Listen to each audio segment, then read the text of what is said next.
Senator, I want you both to respond to this. Secretaries of State Baker, Kissinger, Powell, Baker, they have all advocated some level of engagement with enemies.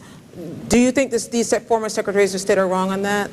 No, Henry Kissinger especially, and I had a good conversation with him recently, and he shared with me also his passion for diplomacy, and that's what John McCain and I would engage in also. But again, with some of these dictators who hate America and hate what we stand for with our freedoms, our democracy, our tolerance, our respect for women's rights, those who would try to destroy what we stand for cannot be met with just sitting down on a presidential level, as Barack Obama had said he would be willing to do. That is beyond bad judgment. That is dangerous. No, diplomacy is very important. First and foremost, that is what we would engage in. But diplomacy is hard work by serious people. It's lining out clear objectives and having your friends and your allies ready to back you up there, and have sanctions lined up also before any kind of presidential summit would take place. Senator.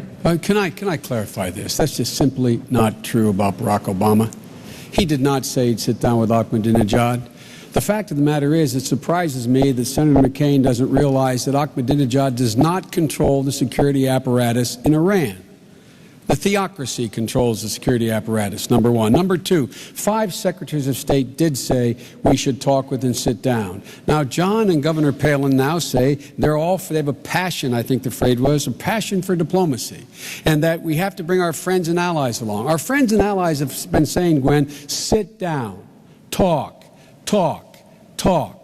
Our friends and allies have been saying that. 5 secretaries of state, 3 of them Republicans. And John McCain has said he would go along with an agreement, but he wouldn't sit down. Now, how do you do that when you don't have your administration sit down and talk with the adversary? And look what President Bush did. After 5 years, he finally sent a high-ranking diplomat to meet with the highest-ranking diplomats in Iran, in Europe, to try to work out an arrangement.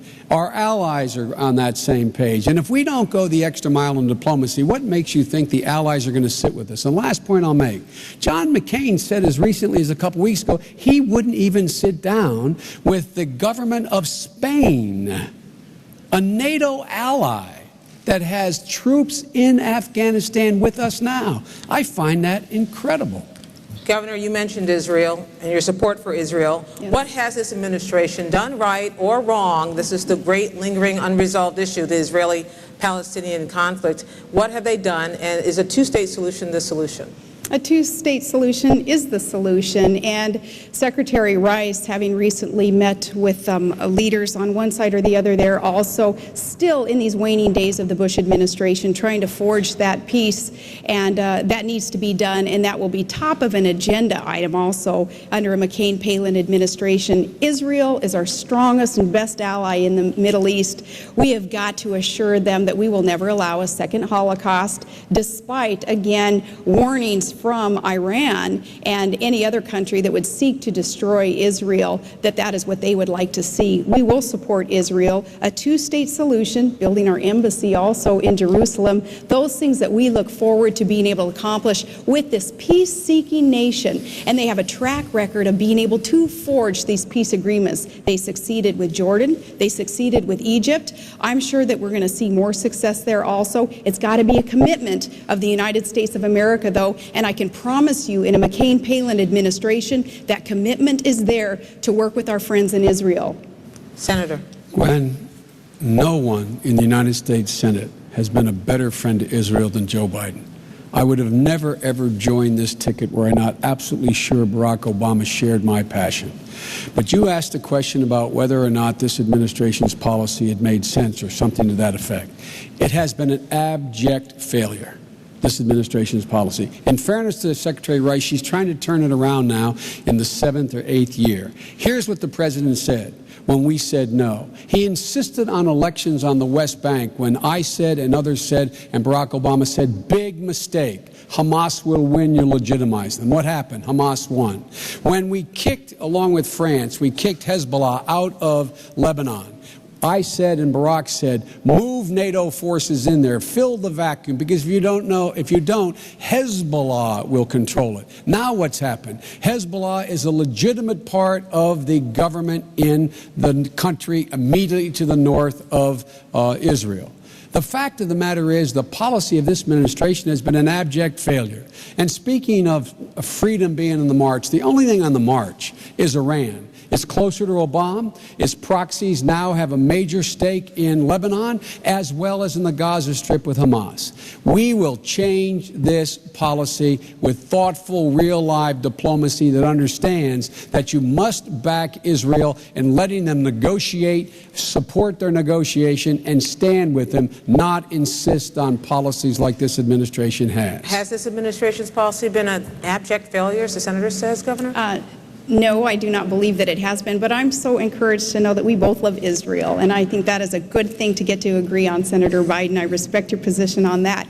No, in fact, when we talk about the Bush administration, there's a time, too, when Americans are going to say enough is enough with your ticket on constantly looking backwards and pointing fingers and doing the blame game. There have been huge blunders in the war. There have been huge blunders throughout this administration, as there are with every administration, but for a ticket that wants to talk about change and looking into the future, there's just too much finger pointing backwards to ever make us believe that that's where you're going. Positive change is coming, though. Reform of government is coming. We'll learn from the past mistakes in this administration and other administrations, and we're going to forge ahead with putting government back on the side of the people and making sure that our country comes first, putting obsessive partisanship aside. That's what John McCain has been known for in all these years. He has been the maverick. He has ruffled feathers, but I know, Senator Biden, you have respected him for that, and I respect you for acknowledging that. But change is coming. Just looking backwards, Senator? Look,